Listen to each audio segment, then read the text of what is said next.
अस्सलाम वालेकुम pigeon Corner channel च खुश आमदीद भाईजान। डायमंड अखां दे विच हुण ये नहीं मैनू पता ये जांगली आ, ये फेरी वाले आ, ये बाहर चुगने आ, ये किहड़े कबूतर आ जी। जाग कबूतर आ जी, मैं हुणी खरीद के लिया वा 2000 रुपये का जोड़ा वा। ठीक आ, ये गहरियां अखां दे विच आ, एडा को शक्ल सूरत आम कबूतर वर्गी है, इसलिए मैनू नहीं पता है दोनों कबूतर आ कबूतरियां वा। हकीकत इंसान को वाजा करनी चाहिए जी, गां रिजक जो रब ने देना। ये कालियां गहरियां अखां दे विच यानी कि थल्लों लालगी नज़र आती, मैं तुहानूं अख भी क्लोज दिखाना। जा कबूतर आ भाईजान, 2000 रुपये का जोड़ा वा। हूँ ये भी नहीं पता दोनों नर वा या दोनों पट्ठियां वा, इस बारे मैं कुछ नहीं कह सकता क्योंकि ना मेरे को आगे बोलिया ना होर। मैं हूँ एक दोस्त को खरीद के लिया वा जी, 2000 रुपये का जोड़ा वा। मैं तुहानूं अखां दा शौक करना वा, जिहदी समझ चाउन काले जाग जनाब लै सकदा वा, मैं दिखा दिना वा। ये लगदे तो मैनूं इदां ही आ जिद्दां किते पैलियां पूलियां च चुगने आ। बाकी भरा जी अपनी जे किसी नूं पसंद आउण लै सकदा जी।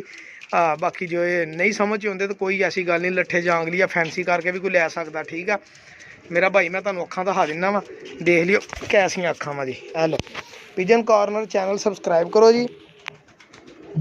ए देखो जी, थल्ले लाल अखां नज़र आ रही वाह दियां,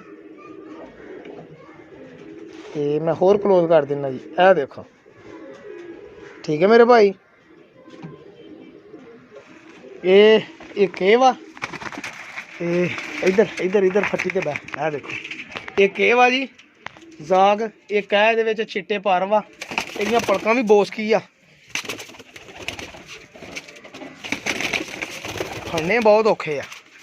हेलो आ देख लो भाईजान, भी हुण ही एक दोस्त को सीगा, इक्को ही जोड़ा सी उन्हें रखिया, ए लै गए घमग्गर अखां दे विच। बाबा जी देखो जरा, काला जाग घमग्गर अखां दे विच, 2000 रुपये का जोड़ा वा। जेह्ड़े भरा नूं पसंद आए समझ लगे दिल मन्ने लै सकदा, ना दिल मन्ने तो कोई रोला नहीं मेरा भाई। गिला शिकवा गुस्सा कोई नहीं करे मेरा भाई। ठीक है जी, यह जोड़ा वा, या दोनों नार हो सकती या दोनों मादियाँ हो सकती। ठीक है, तो या नर मादी भी हो सकती है, भी मैं नहीं गारंटी दिना। ठीक है जी, 2000 रुपये का जोड़ा। जिन्हें मेरे भरा ने लेना हो मेरा रब्ता करे 0306 70 85 028। लेकिन सिर्फ व्हाट्सअप कर सकदा, कॉल नहीं होनी इत्ते, ना व्हाट्सअप ते कॉल होनी है तो ना मोबाइल ते कॉल होनी है हजे। ठीक है, ऐ मेरे भाई गुस्सा गिला ना करया करो, व्हाट्सअप ते जवाब दिया करो। इन्ने बंदे होंदे, मैं सारे वारों वारी जवाब दिंदा रहना जिद्दां जिद्दां देखदा। मैं भी मशीन नहीं गी, इंसान आ, मेरे भी जिंदगी दे होर कम्म हैगे आ। ठीक है, फैमिली नूं टाइम देना, बच्चों को बाहरों घर समान लिया तो मेरा भाई गिला शिकवा ना करया करो। मैं जो मैसेज देखदा, जो भी टाइम लगता मैं मोबाइल की जान नहीं छड्डदा, फिर रिप्लाई करता रहना दोस्तों।